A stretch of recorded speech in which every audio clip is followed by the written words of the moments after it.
Bonjour, bienvenue dans ma chaîne pour cette nouvelle vidéo. Mon nom c'est Gisèle. Alors n'oubliez pas de liker la vidéo, vous abonner et surtout partager en grand nombre la vidéo. Ok?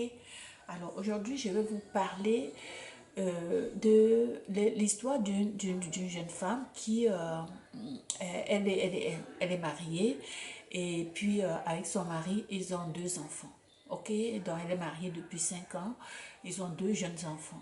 Alors, le deuxième enfant, donc il s'avère que le deuxième enfant qui est aujourd'hui âgé de 2 ans est trisomique.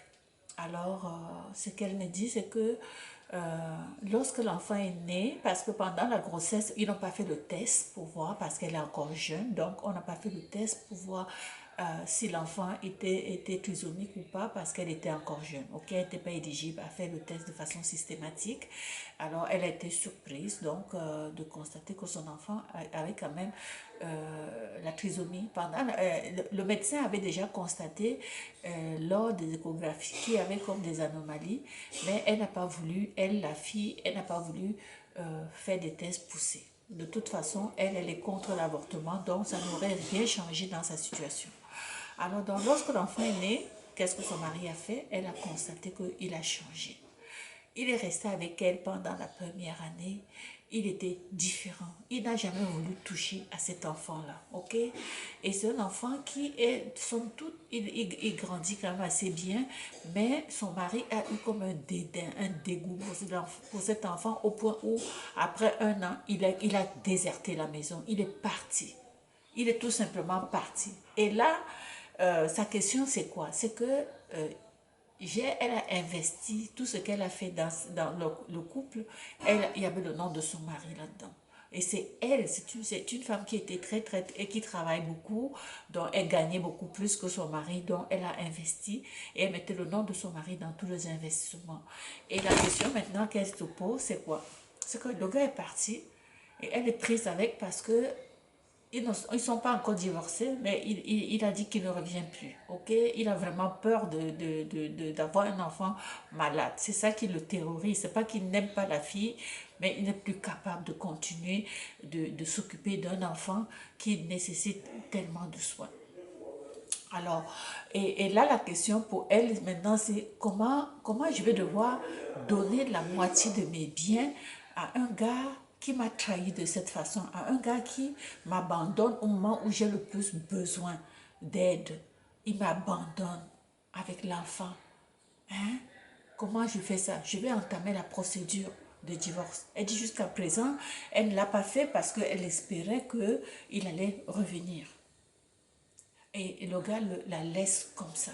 Et ce n'est pas rare, hein. Vous savez, j'ai souvent vu, dans la plupart, si vous voyez un peu, vous regardez autour de vous, la plupart des gens, des femmes monoparentales qui ont un enfant lourdement handicapé, lourdement malade, vous allez voir autour de vous, elles n'ont pas d'homme dans ce couple-là. Il y a très peu qui ont la chance d'avoir un homme qui reste avec elles, qui reste auprès d'elles, malgré le fait que l'enfant est malade. Hein? La majorité des gars vont fuir, ils vont partir et abandonner la femme avec l'enfant malade. Et vous me dites quoi? Et après, quand les enfants vont, quand les enfants s'attachent à leur maman, hein, on va dire que c'est la femme a monté, parce qu'aujourd'hui l'histoire c'est quoi? C'est que la femme monte les enfants contre leur père. Voilà une histoire où un homme abandonne sa femme avec un enfant parce qu'il est tout simplement malade. Ok? Et ça, ce n'est qu'un exemple qui est banal, mais qui est vraiment une réalité. Alors les filles, à cette femme, mon conseil à cette femme, c'est quoi? Moi, je vais lui demander, oui, c'est difficile, mais dis-toi que c'est ton enfant. Donc, il faut que toi, tu apprennes à prendre soin de toi aussi, ok? Prends soin de toi pour être capable de prendre soin de cet enfant-là. Parce que cet enfant-là va nécessiter énormément de soins et il a besoin de toi. Donc, ne te laisse pas aller, ok? Et si ça arrive que tu as envie de pleurer, si ça arrive que tu as envie de crier parce que c'est trop pour toi, fais-le parce que juste de laisser sortir tes émotions, ça te permet quand même de reprendre un peu d'assurance en toi. Ok? Donc il ne faut pas avoir peur de, de, d'exprimer tes émotions, ok? Et donne-toi du temps. Donne-toi du temps pour pouvoir passer à travers cet événement-là parce que l'enfant est là et l'enfant sera toujours là. Ok?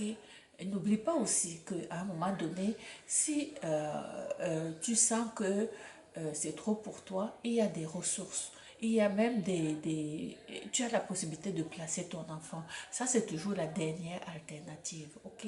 Parce que il y a un enfant qui est en bonne santé, le premier enfant est en bonne santé, le deuxième est malade. Et le travail maintenant, c'est suspendu parce que l'enfant étant jeune, elle ne peut pas laisser son enfant, donc elle est obligée de quitter le travail donc pour s'occuper de son enfant, ok? Et alors là, à ce moment-là, qu'est-ce qu'elle fait de l'autre enfant qui va à la garderie et elle est là à la maison avec l'enfant malade, elle sort, elle revient. Donc ce n'est pas facile, ce n'est pas facile. Mais ne te sens pas coupable si jamais tu sens que prendre soin de cet enfant-là ça nécessite beaucoup d'énergie et que tu es à bout de souffle. Donc tu peux avoir recours à ces organismes communautaires qui offrent du répit aux parents. Ok? Offrir du répit, c'est quoi? C'est que dans ces organismes-là, ils ont soit qu'il y a des gens qui viennent chez vous, ok, rester avec l'enfant le temps que vous sortez, vous allez par exemple vous faire la coiffure, vous allez par exemple aller au cinéma, ou bien vous sortez, vous promenez sans votre enfant avec la conscience tranquille en sachant que quelqu'un de formé, quelqu'un de spécialisé dans le problème de santé de votre enfant est à la maison avec l'enfant. Donc ça, ce sont des choses qui existent. Et pour votre mari, n'oubliez pas, vous pouvez aussi contacter un avocat pour vous faire conseiller sur vos droits. Ok? Parce que l'avocat, il va utiliser la voie juridique pour pouvoir donc forcer votre ex soit à vous verser des allocations si vous allez vous décider finalement de procéder au divorce parce que de toute façon c'est ça la prochaine étape, hein. Et aussi soit aussi de voir, de prendre les choses en main et de voir si on peut l'obliger à faire la garde partagée. Et dans ce cas, si je ne pense pas qu'il va accepter, à ce moment-là, comme il refuserait, alors il va devoir payer une pleine pension pour pouvoir s'occuper, pour que vous puissiez vous occuper de votre enfant. Ok? Donc, qu'est-ce que je pourrais ajouter là dans cette histoire? C'est que les hommes doivent apprendre à jouer leur rôle. Ils doivent apprendre à assumer leurs responsabilités. Quand on dit toujours que c'est dans le malheur qu'on connaît la personne qui est avec toi. C'est dans le malheur qu'on sait qui vous aime. C'est dans le malheur qu'on sent si quelqu'un est votre vrai ami. Ok? Voilà un homme marié qui... Il disait toujours à cette femme comment il l'aimait. Hein? Ils ont eu un premier enfant, l'amour était au rendez-vous. Le deuxième enfant arrive, il est malade, le gars est lâche, il fuit, il abandonne sa femme avec l'enfant alors que cet enfant est de lui. Ok? Cet enfant est de lui. De laisser la femme, même il peut partir, mais viens voir les enfants, viens rendre visite aux enfants. Moi, je peux comprendre un homme qui a peur parce que c'est trop pour lui. Parce que les hommes, c'est connu, ils ont peur, ok? Il a peur, il laisse la femme comme ça, mais viens quand même rendre visite. Il y a encore l'autre enfant qui est avec. Pourquoi tu fuis et puis tu pars et tu la laisses toute seule?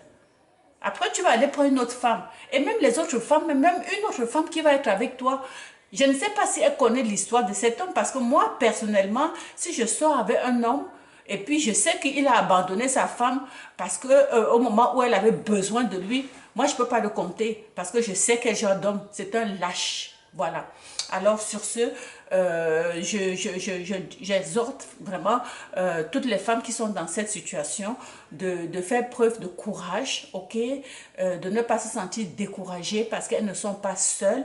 Il y a des organismes communautaires qui existent, ok, il y a des associations, ok, et puis même au pire, allez, ok, si vous êtes fatigué, si vous sentez que c'est trop pour vous, n'ayez pas honte de prendre la décision de placer votre enfant parce qu'il y a des ressources, il y a des maisons, il y a des RI, des ressources intermédiaires où ces enfants-là sont bien traités, ils sont bien accueillis là-bas et la maman peut venir voir son enfant autant qu'elle veut, mais elle retourne chez elle et les autres s'occupent de l'enfant. Moi, je pense que ça se fait très bien et c'est quelque chose à considérer si c'est trop pour vous et de ne pas vous sentir coupable.